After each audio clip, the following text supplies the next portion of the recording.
ఐదుగురు ఎమ్మెల్యేల అనర్హత పిటిషన్లను తోసిపుచ్చారు స్పీకర్ గడ్డం ప్రసాద్. ఈ ఎమ్మెల్యేలు పార్టీ మారినట్టుగా ఆధారాలు లేనందున బీఆర్ఎస్ పిటిషన్లు తిరస్కరించినట్లుగా ప్రకటించారు. ఈ తీర్పును కాంగ్రెస్ స్వాగతిస్తే బీఆర్ఎస్ వ్యతిరేకించింది. న్యాయపరంగా పోరాడతామని ప్రకటించింది.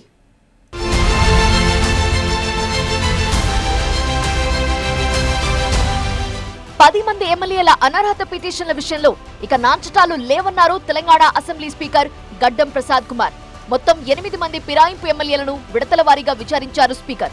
అరికేపూడి గాంధీ, తెల్లం వెంకట్రావు, బండ్ల కృష్ణమోహన్ రెడ్డి, ప్రకాష్ గౌడ్, గూడెం మహిపాల్ రెడ్డి తాము పార్టీ మారలేదని, బీఆర్ఎస్ లోనే కొనసాగుతున్నామని స్పీకర్ కు వెల్లడించారు. అభివృద్ధి కోసమే సీఎం ని కలిశామని తెలిపారు. ఏ పార్టీ కండువా కప్పుకోలేదని స్పీకర్ కు వివరించారు. ఎమ్మెల్యేల వివరణతో సంతృప్తి చెందిన స్పీకర్ బీఆర్ఎస్ పిటిషన్స్ ని తిరస్కరించారు. దీంతో అరికేపూడి గాంధీ, తెల్లం వెంకట్రావు, బండ్ల కృష్ణమోహన్ రెడ్డి, ప్రకాష్ గౌడ్, గూడెం మహిపాల్ రెడ్డి ఊపిరి పీల్చుకున్నారు.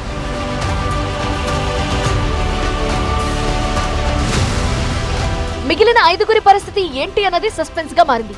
పోచారం శ్రీనివాసరెడ్డి, సంజయ్, కాలే యాదయ్య, దానం నాగేందర్, కడియం శ్రీహరి విషయంలో స్పీకర్ ఎలాంటి నిర్ణయం తీసుకుంటారన్నది ఆసక్తికరంగా మారింది. వీరిలో పోచారం శ్రీనివాసరెడ్డి, సంజయ్, కాలే యాదయ్య స్పీకర్ ముందు విచారణకు హాజరయ్యారు. వీరికి వ్యతిరేకంగా దాఖలైన అనర్హత పిటిషన్లను కూడా స్పీకర్ తిరస్కరించే అవకాశం ఉందని ప్రచారం జరుగుతోంది. దానం నాగేందర్, కడియం శ్రీహరి స్పీకర్ విచారణకు హాజరు కాలేదు. విచారణను ఎదుర్కొనేందుకు కొంత సమయం కోరారు ఇద్దరు ఎమ్మెల్యేలు. దానం నాగేందర్ కాంగ్రెస్ సింబల్ పై లోక్సభకు పోటీ చేశారు. ఆయన ఈ విషయంలో ఎలాంటి వివరణ ఇస్తారు అనేది ఇంట్రెస్టింగ్ గా మారింది. పార్టీ ఫిరాయించిన ఎమ్మెల్యేలపై స్పీకర్ చర్యలు తీసుకోవటం లేదని బీఆర్ఎస్, బీజేపీ నేతలు హైకోర్టు, సుప్రీంకోర్టును ఆశ్రయించారు. సుప్రీంకోర్టులో ఫిరాయింపు ఎమ్మెల్యేలకు సంబంధించిన పిటిషన్లపై పలుసార్లు విచారణ జరిగింది. ఈ ఏడాది జూలై 31న కీలక ఉత్తర్వులు జారీ చేసింది సుప్రీంకోర్టు.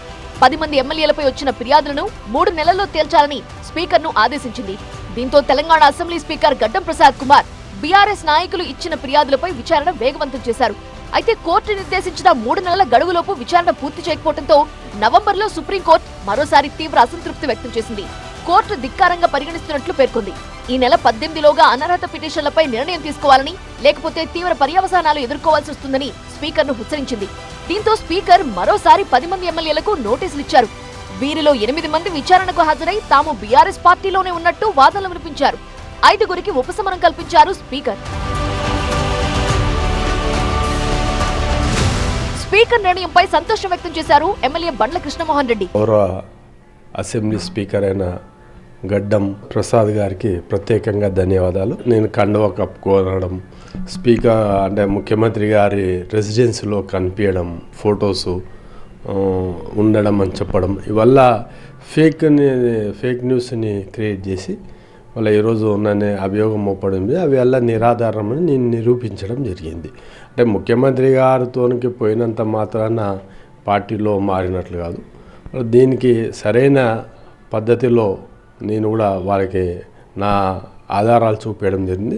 దాన్ని స్పీకర్ గారు మనకు గుర్తించడం జరిగింది. ముఖ్యమంత్రి గారి ఫోటో, ఎమ్మెల్యే ఫోటో జనరల్గా ప్రభుత్వ కార్యక్రమంలో జనరల్గా పెడుతూ ఉంటారు. అంటే ఎక్కడ ఉన్నా అంటే ఆ ఫ్లెక్సీలు పెట్టినంత మాత్రాన పార్టీ మారినట్లు కాదు. స్పీకర్ డెసిషన్ ని కాంగ్రెస్ నేతలు స్వాగతించారు. ముఖ్యమంత్రి బీఆర్ఎస్ ఎమ్మెల్యేలను కాంగ్రెస్ లో చేర్చుకోలేదు అన్నారు. ముఖ్యమంత్రి గారు ఎక్కడికి వెళ్ళలేదు, కండవలు కప్పలేదు. వాళ్ళు వచ్చారు, ముఖ్యమంత్రి గారిని కలిశారు, వాళ్ళ రిప్రజెంటేషన్లు ఇచ్చారు, వారితో ఫోటో దిగారు. ఇదేమో రేవంత్ రెడ్డి గారు కొత్తగా దిగారా? ఇంతకుముందు కేసీఆర్ గారు అని ముఖ్యమంత్రి ఉండేవాడు, 10 సంవత్సరాలు ఉన్నాడు కదా. ఆయన దగ్గర ఎంతమంది ఫోటోలు దిగలేదు? కాంగ్రెస్ పార్టీ వాళ్ళు ఎవరైనా డిస్క్వాలిఫై అయ్యారా? కాలేదు కదా. స్పీకర్ నిర్ణయంపై బీఆర్ఎస్ నేతలు బగ్గుమన్నారు. స్పీకర్ తమ విధులు నిర్వహించడంలో విఫలమయ్యారని విమర్శించారు. తీర్పు కాపీ ఇవ్వమని అడిగినా స్పీకర్ నుంచి సమాధానం లేదన్నారు. కేవలం ఒక పేరా మాత్రమే తమకిచ్చారని అన్నారు. ఆ ఎమ్మెల్యేలు శాసనసభ్యులుగా ఉంటారని మాత్రమే ఆ పేరాలో ఉందన్నారు. ఆర్డర్ కాపీ చదవాలని నిబంధనలు ఉన్నా పట్టించుకోలేదన్నారు. స్పీకర్ తీర్పుపై న్యాయ పోరాటం చేస్తామన్నారు బీఆర్ఎస్ ఎమ్మెల్యేలు. ఎమ్మెల్యేలు పార్టీ మారితే ఉప ఎన్నికలు వస్తాయా, డిస్క్వాలిఫై అయితే ఎట్లా అవుతుంది అని ఈ మాటని తన్నుడో, పదే ముఖ్యమంత్రి గారు ఈ యొక్క పార్టీ మారడానికి ఫిరాయింపులను ప్రోత్సహించినడో వాటిని సమర్థిస్తూనే ఈరోజు తీర్పుని వచ్చిందని స్పష్టంగా అర్థమవుతా ఉన్నది.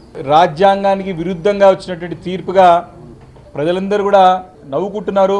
వ్యవస్థలపైన నమ్మకాన్ని పూర్తిగా కూడా సన్నగిల్లే విధంగా తీర్పుని వచ్చిందని స్పష్టంగా అర్థమవుతా ఉన్నది. ఖచ్చితంగా న్యాయ పోరాడడానికి అన్ని విధాలుగా బీఆర్ఎస్ పార్టీ సిద్ధంగా ఉన్నది. శుక్రవారం సుప్రీంకోర్టులో ఫిరాయింపు ఎమ్మెల్యేల కేసు విచారణకు రానుంది.